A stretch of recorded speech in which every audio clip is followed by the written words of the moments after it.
The mullet has got to be the most hated hairdo. Even people who wear it and love it know that they're supposed to hate it. But I am here to defend the mullet and to untangle how we came to have such strong feelings about it. This is The Detangler, where we tease apart the meaning of hair as it appears in art, rituals, rules, and legends. Today, it's business in the front, party in the back, with the mullet. Are you old enough to remember when mullets first became a thing? Probably not. Mullets go way back. I mean, here's like a 2,000-year-old one. Mullets have a long, illustrious history. But today, I'm here to focus on the modern mullets that we all know and love. You might be old enough to remember when mullets were everywhere in the 80s. All those hair bands, country western stars, athletes, and actors. Mullets were unavoidable. What better represents our collective memory of the 80s mullet than Billy from Stranger Things? But guess what? They weren't called mullets until 1994. It's hard to believe that something that we were surrounded by, immersed in for decades before then, we didn't have a name for. You know, we all have like this collective memory that mullets were always a thing. But actually, we have the Beastie Boys to thank for giving us the name and the definition of the mullet hairstyle. Before the Beastie Boys gave us the name mullet, we called this hairstyle a shag or a bi-level. There are a bunch of really funny names for it. The ape drape, hockey hair, Guido cut, squirrel pelt, Mississippi mud flap, Tennessee top hat, Kentucky neck curtain, Missouri compromise, the regret ski, the achy breaky bad mistakey, and my personal favorite, the schlong, which is short for short long.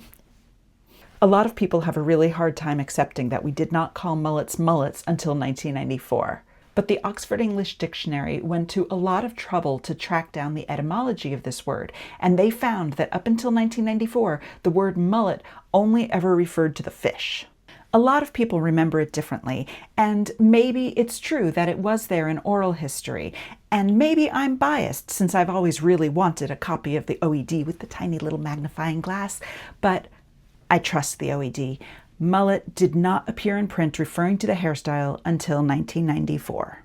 Google Ngrams is a tool that shows how words and phrases were used in books and documents, and it confirms that mullet wasn't seen along with hair until 1994. Mullet head was used, and it meant fool or dummy. Mark Twain used it in Huckleberry Finn, and it was in that Paul Newman movie, Cool Hand Luke. You can see in the Google Ngram that mullet head seems to catch on in waves starting in about the 1860s. But that use of the word has nothing to do with the hairstyle. It's just implying that the person has the brains of a fish. There's a really interesting podcast about the OED's hunt for the first time mullet appeared in writing. I'll link to it below. They were tracking down a claim that mullet had appeared in an Australian skater magazine in 1992. And so they were trying to track it down and were unable to find this issue of the magazine. Later on, it came out that the claim was a hoax anyway. But even if it had been true, it's still the 90s before we hear the word mullet used this way. I'd say we hit peak mullet in 1992 with Billy Ray Cyrus's Achy Breaky Heart.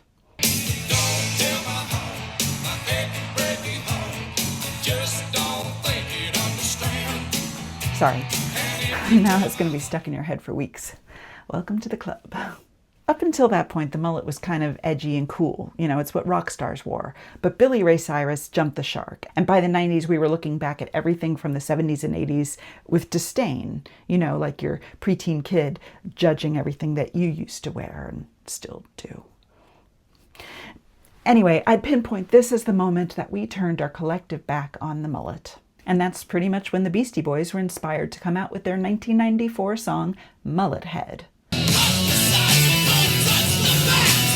The song describes a guy who wears stonewash, drives a Trans Am, listens to Kenny G, and reads the New York Post. Suddenly we had a name and a description for what we all already knew. It just fit. A year later, the Beastie Boys expanded on this with a 6-page feature in their short-lived but very cool magazine, Grand Royal, where they called the mullet the worst haircut of all. The whole feature is like the brilliant ramblings of a bunch of well-researched stoners, because it is. They said that the mullet is as much a state of mind as it is a haircut. And to that point, they mention people who have the mullet but aren't mullet heads. And conversely, people who don't have the mullet but, have an invisible mullet. Mike D wrote about spending a day undercover as a mullet head, going to all the rock and roll hotspots of LA, expecting some reaction to his look, but he was mortified to find that the salespeople are more than happy to offer me assistance. They actually did some pretty impressive research, especially for the very early internet era, and they go through a long history of mullets. Their manager, the captain, described the mullet as American as pickups, with rifle racks, tractor pulls, Walmart, wet t-shirt contests, slapping your girl upside the head with a frying pan, and living in the woods. They wished that it would wither away and die, and entreated their readers that only you can ensure that this menace is eradicated, so that in the future, what is hair today will be gone tomorrow. So we have the Beastie Boys to thank for our concept of mullets. Whether or not you've heard the song or seen the article, this is the definition that we've all come to embrace. I don't know whether the Beastie Boys invented or just described this association between the mullet and someone who's small-minded and backwards, but they cemented it in place. And in our collective memory, we've backdated this definition to describe all the mullets that came before and everything that comes after. Mullets are forever tainted with, or blessed with, depending on your perspective, this notion that only Merkins wear them. Merkins, who knew this was going to be my next video about Merkins? Anyway, we have this connection in mind, despite all the evidence to the contrary, despite that perhaps the greatest mullet of all is on David Bowie, the very emblem of cool, progressive creativity. Despite the lesbian community proudly wearing mullets, despite mullets just being a completely legitimate hairdo. So if we hit peak mullet in '92, and by '94 things had started to slide for the mullet, by the turn of the millennium, this idea that the mullet was horrible was deeply ingrained. In 2000, a quasi-coffee table kind of book appeared about the mullet. It was one of those slightly upscale kind of gag gifts for rich white people who want to feel ironic and clever. A few months later, we got Joe Dirt, one of those, kind of funny, stupid, sort of SNL graduate type of movies where the whole plot revolves around the idea of the mullet as lame.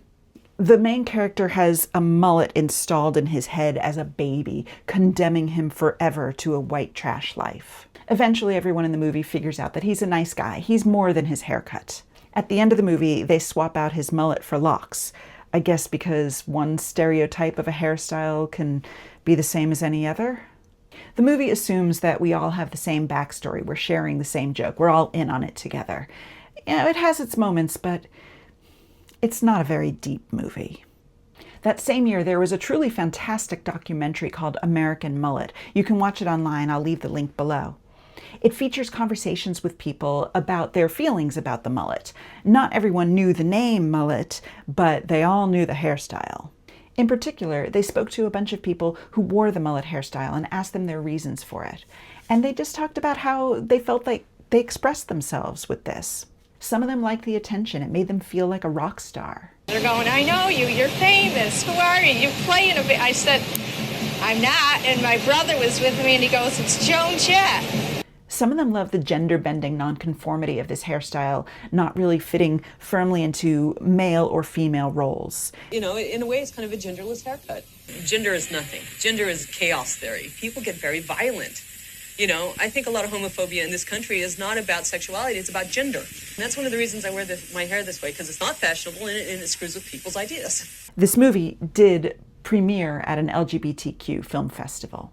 They interviewed some indigenous people who talked about what this hairstyle meant to them culturally. I think of what my ancestors would do if they were in this time. How would they wear it? And lots of people said that they felt attractive for their mullet. I'm a rocker, man, It'd be really sad if I cut my hair because I would lose some of who I think I am.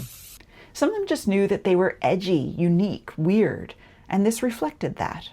This is me, and this is who I'm going to be, and I don't care what you think and what your society wants me to be, because I'm not going to be that way. I'm going to be different. People don't like different. They're afraid of it. The documentary also shows some conversations with people who didn't wear the mullet hairstyle, and they were invariably negative about it. It's gotta be the worst haircut. Either cut it or don't cut it. They thought that it was ugly, unprofessional, unserious. My plumber used to have the hairdo. I made him sit down in my chair and I cut it off. Oh, we made fun of it. They thought that only Southerners or white trash or rednecks or wrestlers wear it. Yeah, the white trash folk.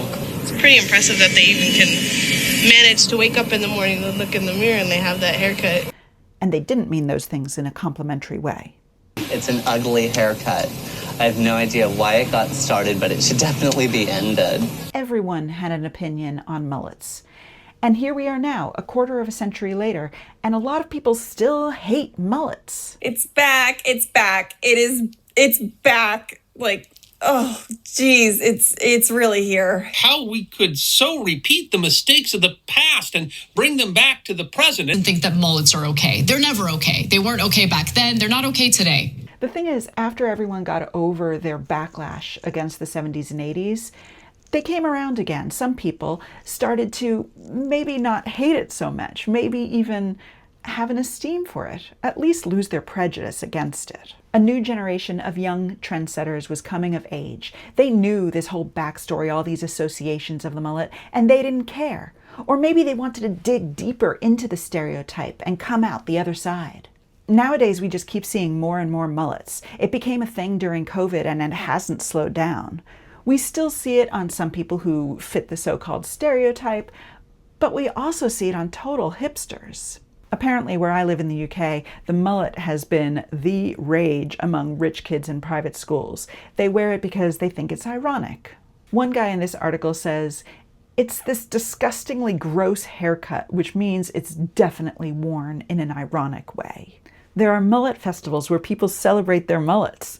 That was actually what prompted this episode. I saw that Mullet Fest had happened in Australia a couple of months ago, and I was like, oh yeah, I should totally cover that for the Detangler. It's an annual competition that's grown wildly. I love how they have different categories so you can compete, by age or by type of mullet. There are now copycat festivals that are happening in Belgium and in the US, and plus I found a few other mullet festivals, but those were all about the fish. Just a couple weeks ago at the Grammys, we saw not one, not two, but 3 total icons wearing like a really crisp sort of graphic mullet. I'm especially pleased with Miley Cyrus exploring all the mullet style possibilities in alliance with her father, who's, I suppose, the godfather of the mullet legacy. You can call it a jellyfish cut or a wolf cut if that makes you sleep easier. Maybe this rebranding, a name change, is really what it takes so that people can get over their prejudice against the mullet. There aren't any other hairstyles that I can think of that inspire so much passion and loyalty among its wearers and so much disdain and disgust amongst its detractors. Look in the mirror, sharp as a bullet. God damn, I love my mullet. God damn, I love my mullet. God damn, I love my mullet. God damn, I love my mullet. God damn, I love my mullet. God damn, I love my mullet. A mullet is a hairstyle that rebels against social conventions.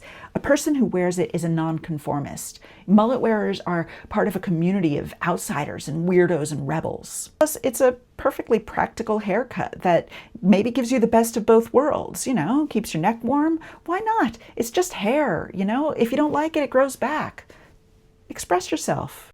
I have to say, I'm tempted. I feel like maybe this long hair experiment of mine has run its course. I'm not quite there yet, but as a self-described outsider and weirdo, the mullet is a contender. I guess I'll just have to mull it over. So what do you think? What do you think of the mullet? Would you ever wear it? Do you love it? Do you hate it? Do you love to hate it? Do you hate to love it? Should I wear it? Let me know your thoughts below. Thank you for watching. Please be sure to like and subscribe if you haven't already done so. Tell your friends, leave a comment, join as a member, give me a thanks, and I'll see you next time on The Detangler. You know who weren't wearing mullets? Iranians. They banned the hairstyle in 2010 because it was too Western.